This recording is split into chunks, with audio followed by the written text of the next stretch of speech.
Legenda Tengger, cerita rakyat dari Jawa Timur.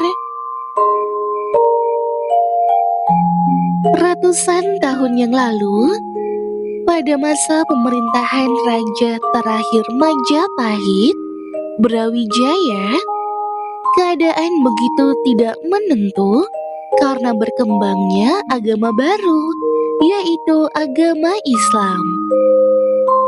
Pada saat itu, Ratu melahirkan seorang bayi perempuan dan diberi nama Roro Anteng.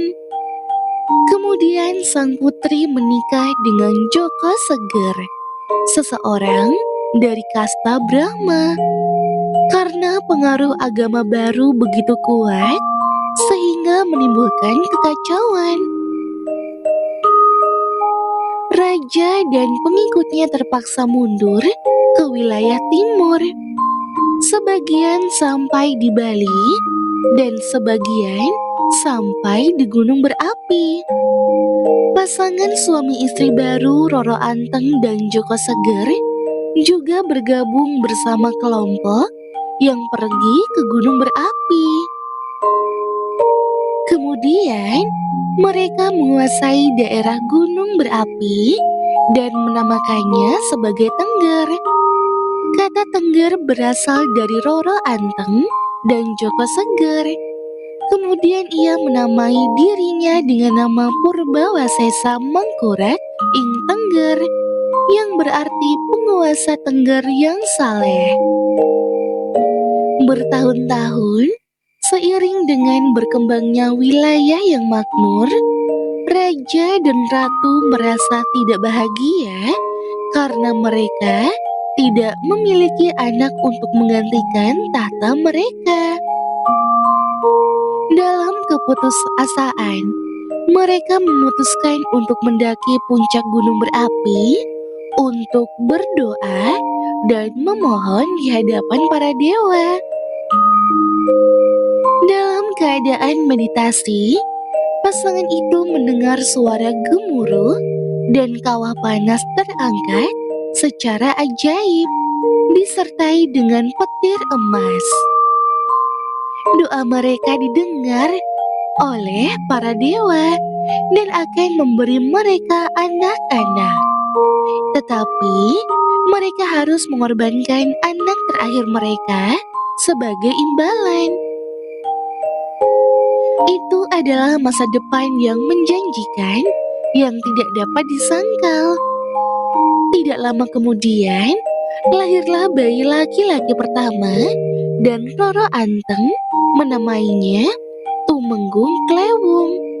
Anak demi anak lahir selama bertahun-tahun dan jumlahnya mencapai 25 orang yang diberi nama Kesuma untuk anak terakhirnya.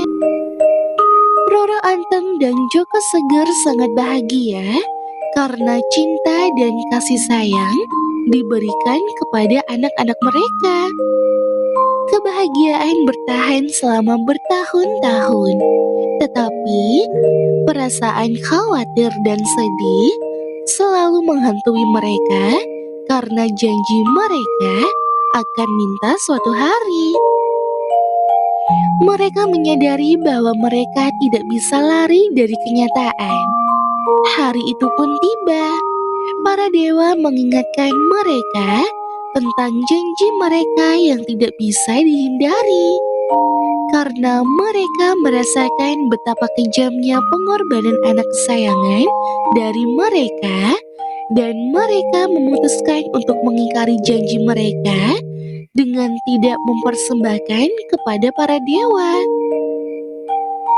Mereka membawa pergi anak-anak mereka untuk menyelamatkan anak terakhir mereka dari persembahan. Mereka mencoba mencari tempat untuk bersembunyi, namun mereka tidak dapat menemukannya. Tiba-tiba, letusan gunung berapi yang mengerikan mengikuti kemana mereka pergi.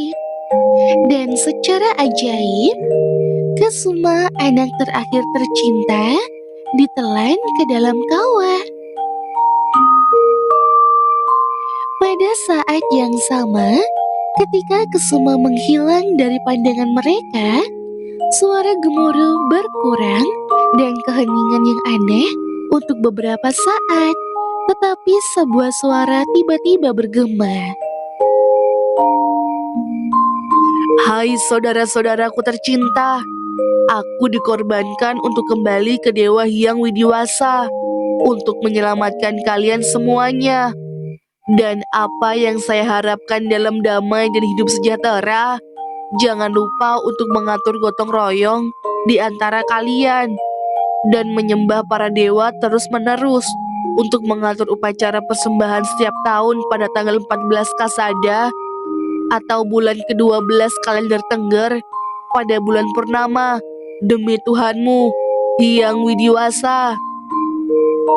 Oleh karena itu, kakak dan adik Kesuma mengadakan upacara persembahan setiap tahunnya sesuai dengan nasihat Kesuma dan diadakan dari generasi ke generasi hingga sekarang. Dan selesai.